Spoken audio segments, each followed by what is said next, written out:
Hola chicos, Historia del arte y de la cultura, el número 10.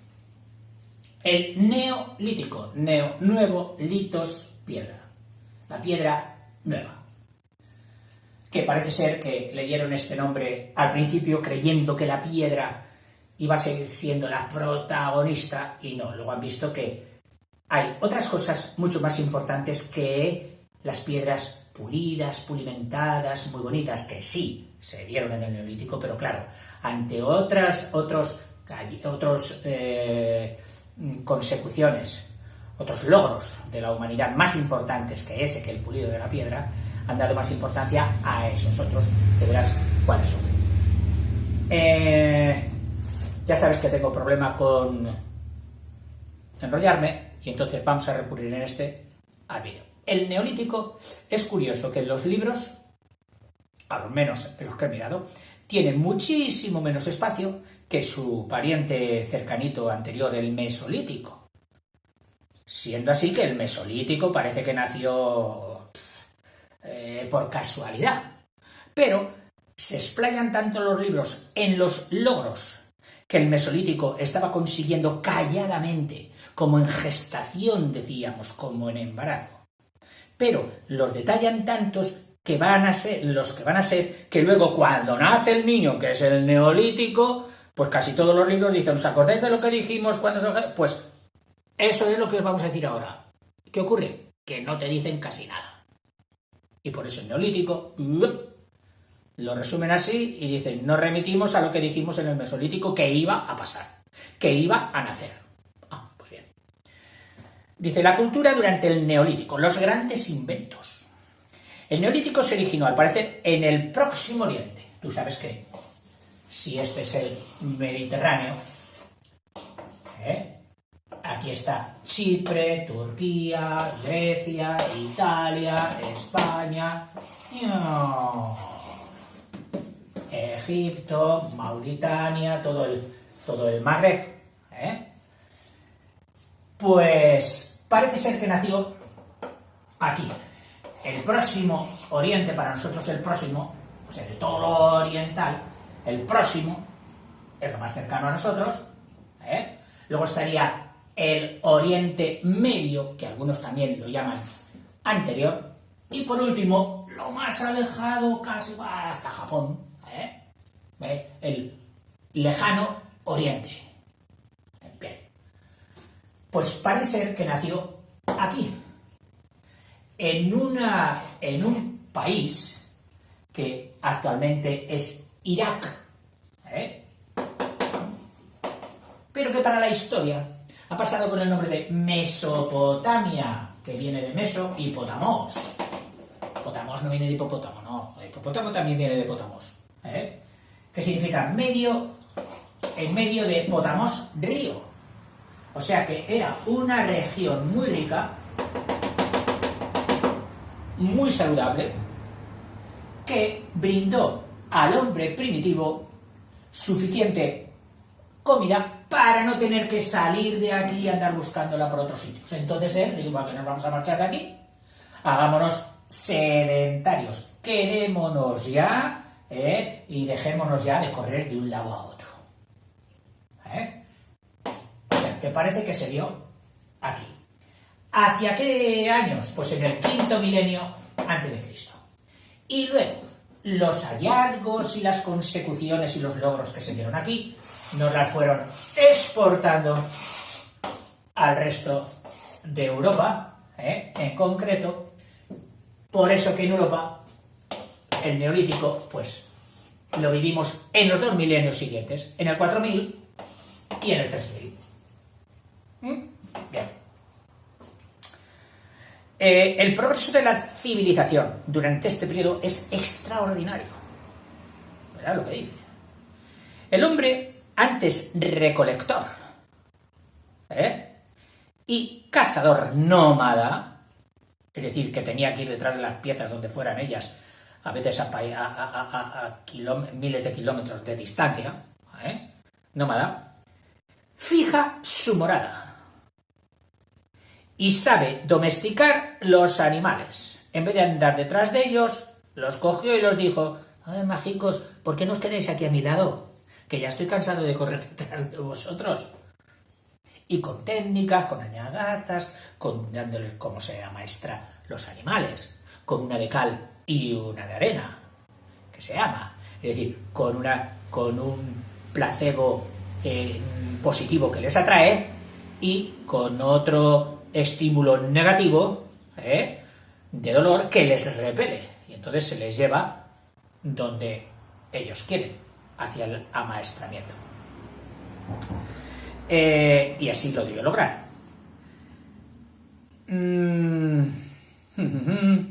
Sabe domesticar los animales y cultivar las tierras. Recuerda que te dije que ahí, en esa zona precisamente en Mesopotamia, los hombres primeros utilizaron los cereales silvestres, que daban semillas, y ellos dijeron, oye, que las semillas no se estropean, no se corrompen, duran mucho, podemos guardarlas, ¿vale? Pero que vino un periodo muy malo por un cometa de estos, enrareció la atmósfera y las plantas aquellas silvestres dejaron de darse, y entonces ellos dijeron, pues si no tienen las condiciones, nosotros vamos a coger algunas y las vamos a dar las condiciones favorables. Y así empezaron a cuidarlas. Y cuidar es cultura. Cuidar es cuidado, cultura. Y así fue apareciendo la agricultura. Entonces se convierte en sedentario. Sedere, permanecer quieto, sentado.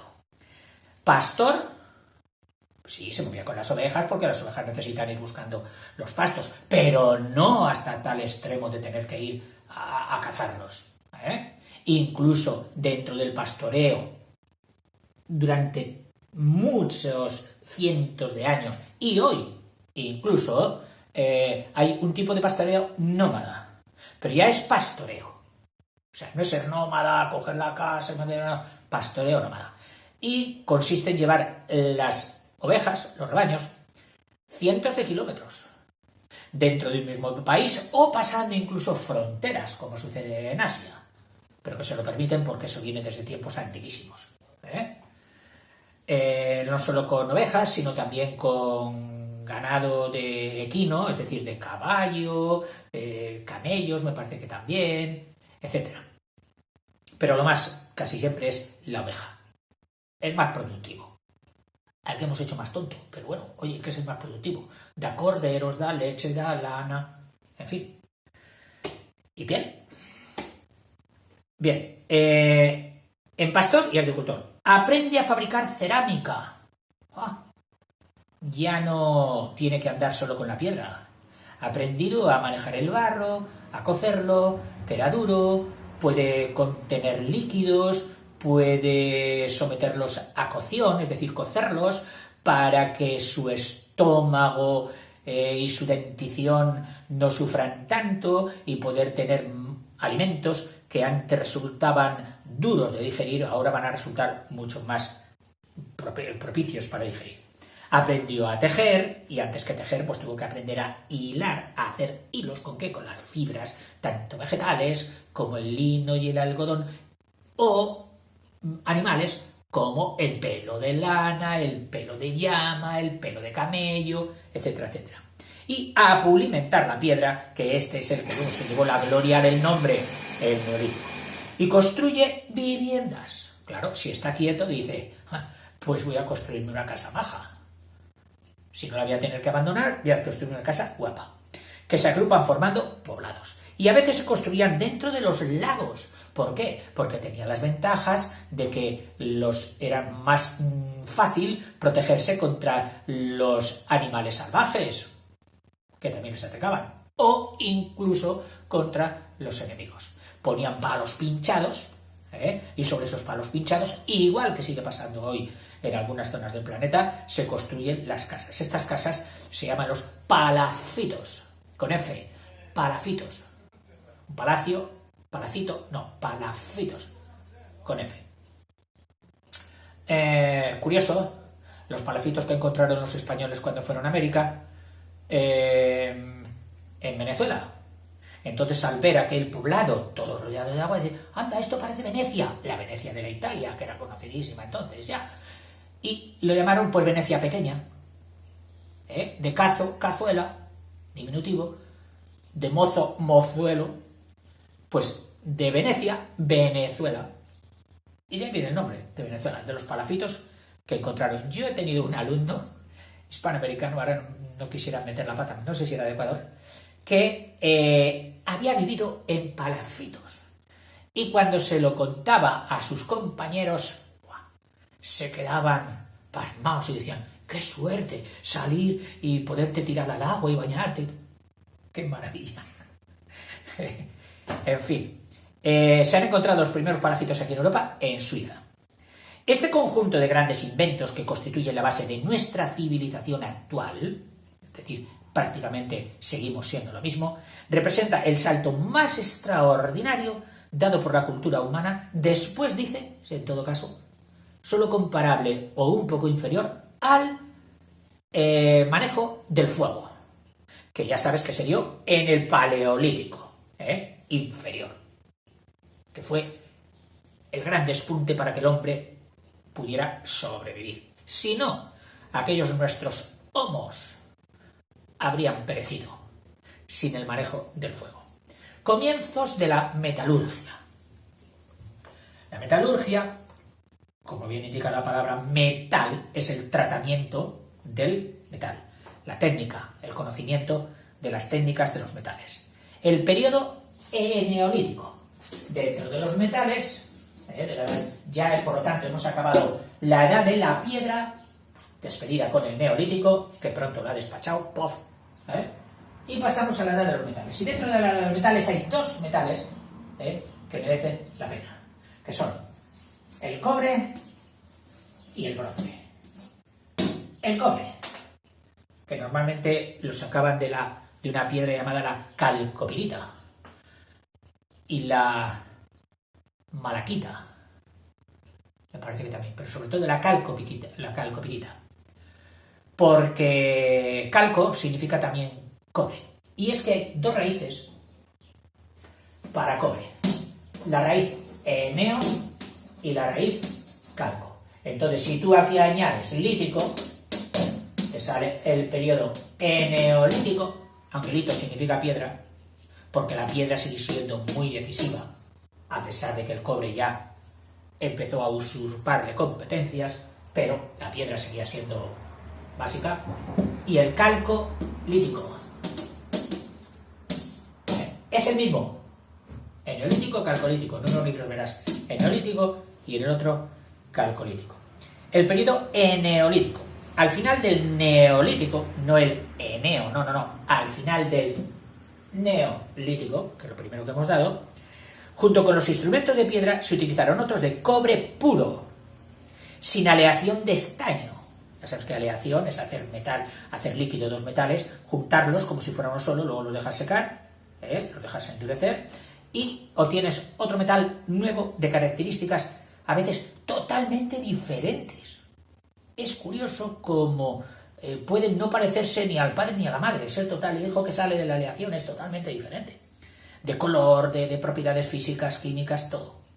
Bien, la industria del sílex, que es esa piedra dura, el pedernal, que llamamos nosotros, que hace chispas, alcanza extraordinario desarrollo, produciéndose ejemplares primorosos, preciosos. Este periodo, en el que junto con la piedra pulimentada, se utiliza el cobre, se llama eneolítico o calcolítico. Y más que una cultura nueva, dice, debe considerarse como el final del neolítico. Ya estamos. Es que estos historiadores y estos clasificadores no fallan nunca. Te ponen un nombre, edad de los metales, te meten en la edad del cobre, la edad del bronce, tal, y entonces van y te dicen, hombre, aunque esto, visto desde aquí, desde el neolítico, podríamos considerarlo como el final del neolítico. O sea que ahí queda eso. La edad de los metales comienza propiamente cuando se aprende a mezclar el cobre con el estaño, que es entonces cuando aparece el bronce. O sea que a esta primera parte de la edad de los metales le dan poca importancia, tan poca que dicen, oye, podías irte con el neolítico. Porque la edad de los metales empieza cuando empieza el bronce. ¿Y cuándo sale el bronce? Pues cuando el hombre aprende a mezclar el cobre con el estaño, obteniéndose así el bronce. El cobre, tú lo sabes, es ese metal rojizo que está en el interior de los cables, muy buen conductor de la electricidad, etcétera, etcétera. Y el estaño, pues te diré, cualquier placa de tus juguetes, de tus videoconsolas y todo eso, ves que los circuitos están a veces unidos y que el técnico utiliza una barrita delgadita y la funde, la hace líquido con un soldador. Bueno, pues eso es estaño, aunque en realidad es estaño con plomo. Pero bueno, para que veas lo más parecido al estaño. Pues juntando eso, derritiendo, por supuesto, fundiéndolos con fuego, se obtiene así el bronce, que a veces ya metían las menas, es decir, los minerales de cada metal los metían juntos en el horno y ya salían fundidos los dos juntos. El estaño no pienses que es mucha cantidad. O sea, el que lleva ahí todo el peso es el cobre, en un 80 y tantos o 90 y tantos % del bronce. Y solamente de un 3 y como mucho podríamos llegar a un 20 de estaño y eso daría el bronce. Según el estaño que pongas, pues producirías más unas propiedades de dureza, de rotura, de tenacidad, es decir, de resistencia al golpe, de fusión, es decir, de volverlo a fundir, etcétera, etcétera. Parece ser que el cobre era fácil de obtener, pero el estaño era difícil. Había pocos yacimientos conocidos en Europa, seguramente que hoy hay más. Pero en Europa había que ir lejos, había que ir a la Gran Bretaña, a la actual Inglaterra, en Cornualles, que era donde estaba el principal yacimiento, y hasta allí ya iban los principales comerciantes, los primeros comerciantes que aparecieron por el mundo.